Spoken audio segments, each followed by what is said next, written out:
Welcome to another episode of Clear Vision Television. Today we are joined with Regulation 7 based out on the East Coast. How's you guys' day going? It's going all right. Yeah, it's pretty nice. It's very hot today. Yeah, warm day. Yeah. How is the scene out in Philadelphia is where you're based out of? Yeah, the scene's pretty good. You know, a lot of house venues nearby where we live because we're on a college campus. But Oh, sick. What's the there's college out there? what was that? I'm sorry. Oh, what's the name of the college out there? We go to Temple, but there's also not Penn State. What's it called? We got Jefferson near us. We Jefferson, got, yeah, Drexel near us.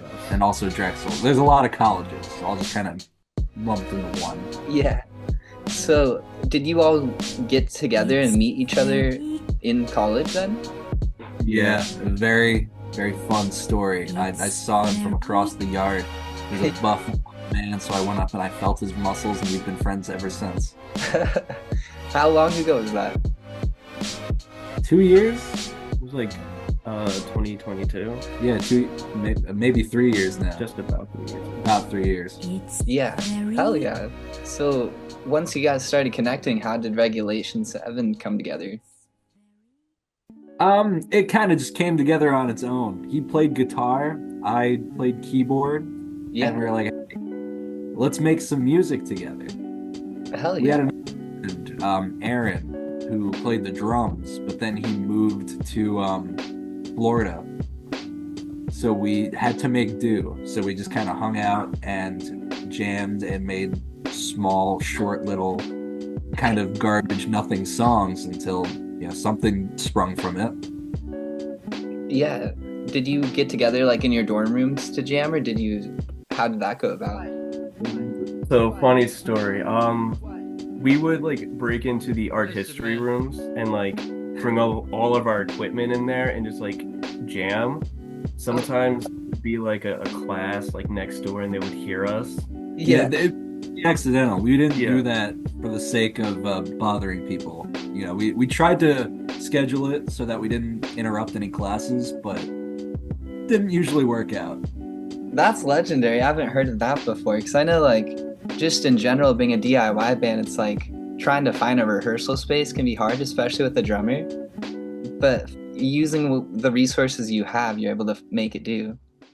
Yeah. That's sick. So in those early jam phases, how long did it take for y'all to feel ready to go out and perform? We still don't feel ready to perform. It's kind of just like we're forcing ourselves to do it.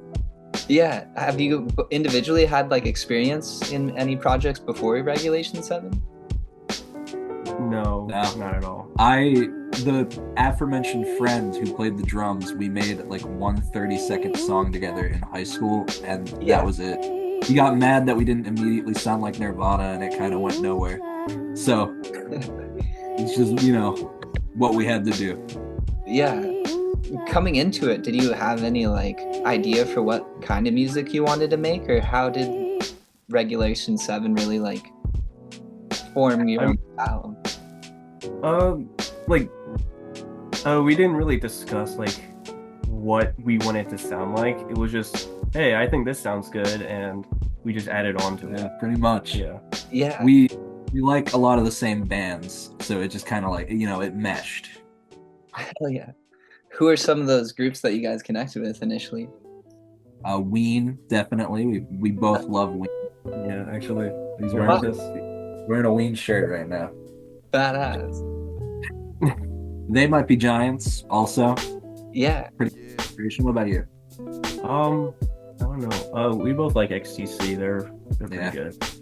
Oh, XTC. And Yeah. Lemon D. That's kind of a new one. I mean, still, we both like it. So. Yeah. yeah. I've heard that the scene out in Philly is a lot of hardcore punk and metal bands seem to be kind of the prominent genres out there. Yeah. How would you guys say your sound fits into that mix, and who are some of the local bands or venues that you're stoked on? Well, I feel like the scene is very diverse to the point where there's definitely a space for everybody. There are a lot of like heavy metal, extreme like hard punk groups, and there are a few venues we've reached out to, but I don't think our sound would fit that. But I think it's diverse to the point where no matter where you end up, there's always going to be someone else there to have a similar sound. Yeah, totally. Have there been any like DIY spaces you've been able to play at that stood out to you? We played at the Garden House. That was fun. That was an experience. And that was our first like house show. Hell yeah. Yeah. Oh, I'm sorry, I didn't mean to interrupt there. No, yeah, house shows are badass.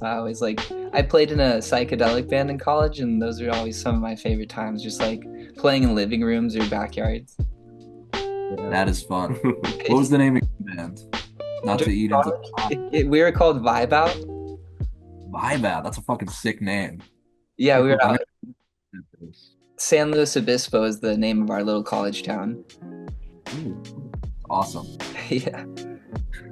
So, have you been able to play anywhere outside of Philly yet? We have shows lined up outside of Philly, but we haven't done it yet. Well, I mean, we played Pumpkin Fest, which is that's a suburb of Philly. Does that count? Suburb of Philly? Yeah, I mean, yeah. I'm but like tapped out of that scene because I know even like every city has its own like mini suburbs.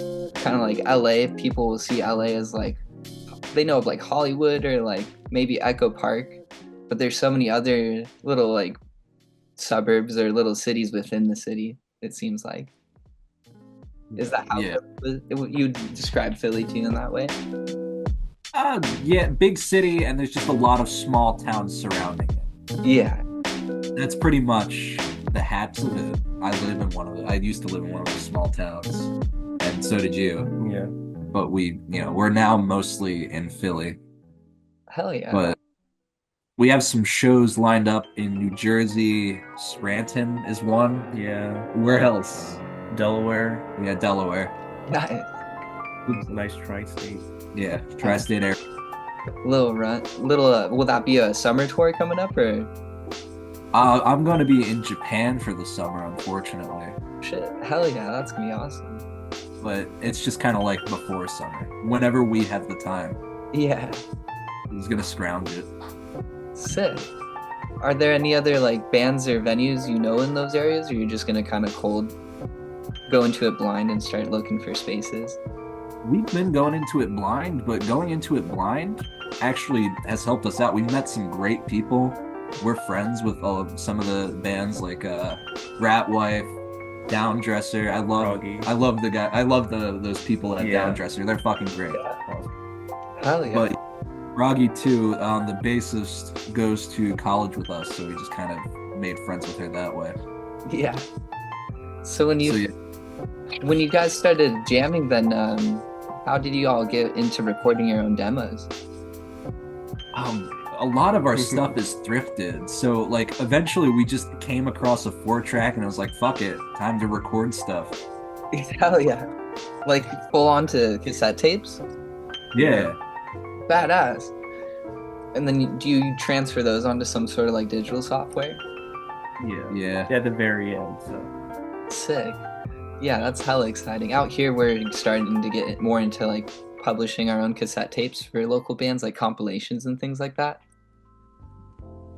I just love, physical media is definitely where it's at for underground artists, I feel like. Yeah, definitely. I agree. Do you all have any physical releases yet? Not yet. Yeah, not really. No. We're trying to pull it together for the like merchandise for the next shows. Yeah, we want to get. We only have a demo tape out now. We want to get the demo tape on at least like a few CDs. But yeah. I'm really excited for like the fully mastered stuff. When we book studio time, we actually go out there and what would you say? I mean, yeah, we just go out there and like show off like our final stuff. That's what it is. Show off. Totally. No, yeah. For me too, as an artist, it's like I've never had a record made yet, but I could just imagine that feeling, like when you actually finally get like a polished, mastered album be able to listen to that test pressing for the first time. Yeah, Hopefully one day. maybe. So what's the title of your upcoming project that you're trying to release? Well, trying to make an EP called Law Abiding Citizens. But the demo tape is the Gibraltar demos, spelled differently than the country. It's an inside joke.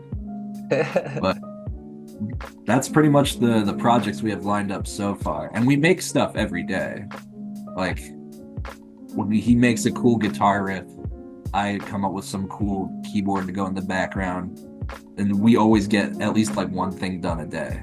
Yeah. So it's just fleshing stuff out. Yeah.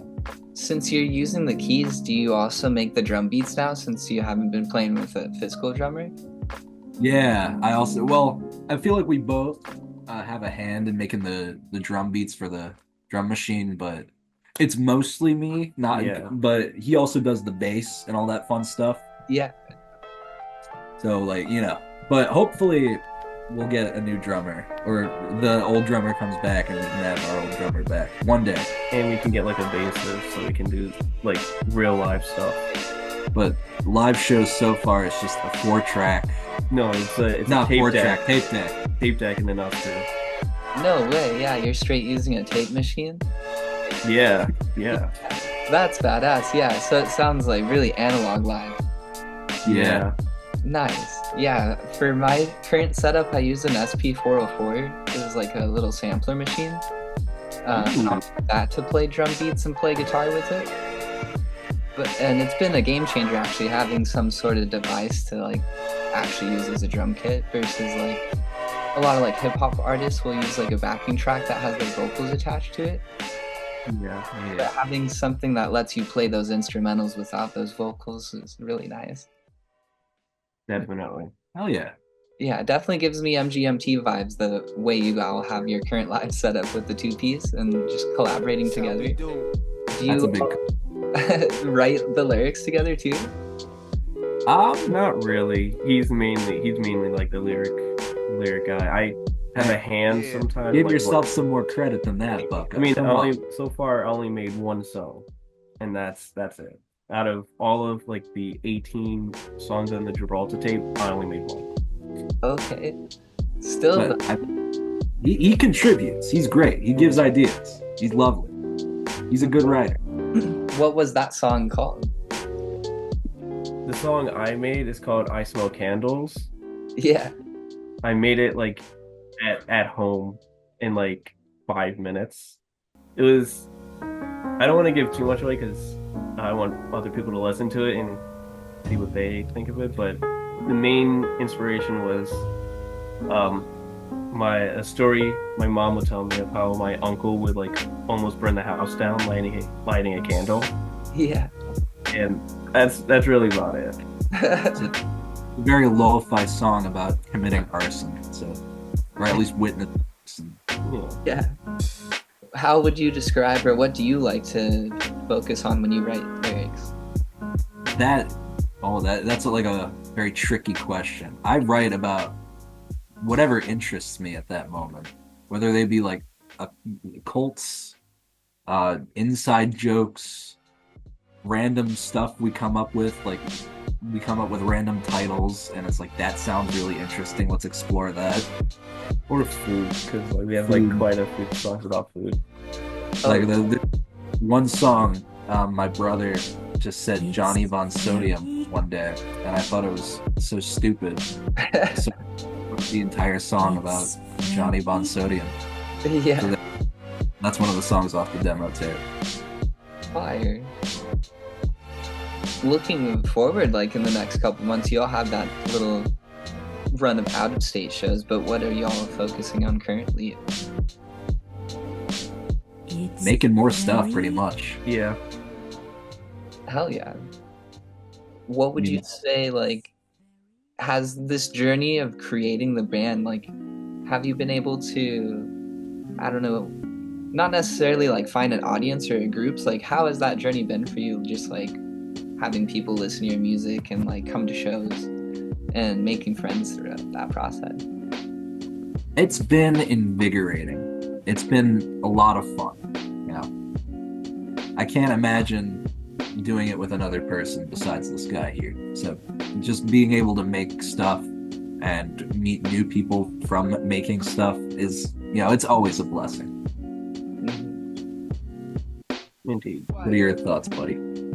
I mean, so like, well, before we released the demo and like before we did like house shows, we would just show our friends, and that was nice. And then they would like give like a half smile, like that sounds good. But now it's just like, yeah, I feel the same. It's like feels good to actually have people come to see us play and hear our stuff. For sure.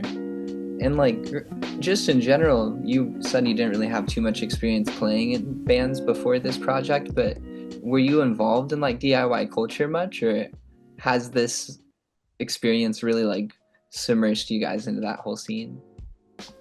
I mean, we're both art students, so in some way we're kind of into the DIY culture, and we have been since like high school, but we weren't like fully engrossed in it. Again, we're both in suburbs, so it's like, how far can you really get with a DIY culture in a suburb?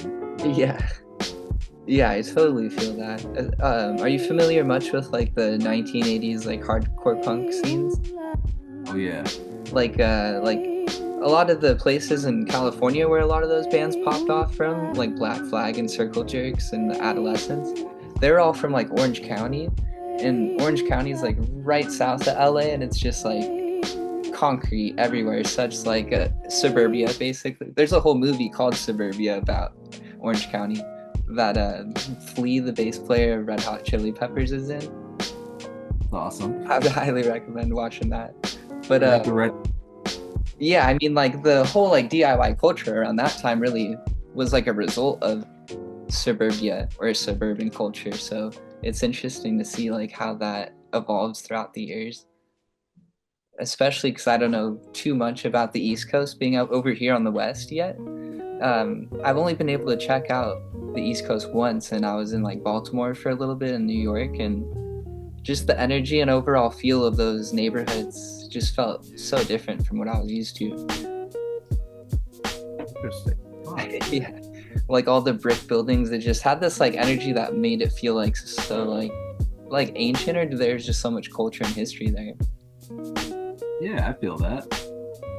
It's definitely like that here in Pennsylvania and Philadelphia. Oh yeah. Just because like we're so close to it. So the more west you go, it's just cornfields and Amish people. Yeah. So there's a lot of history there. Oh yeah, for sure. Because for some reason when I was a little kid, Pennsylvania, I don't know why, I just like liked the name of the state and chose to like do a elementary school class project on it. So I like learned a shitload of stuff about Pennsylvania when I was a little kid, but I still haven't been able to check it out yet. Because I know like the Hershey's theme park was out there.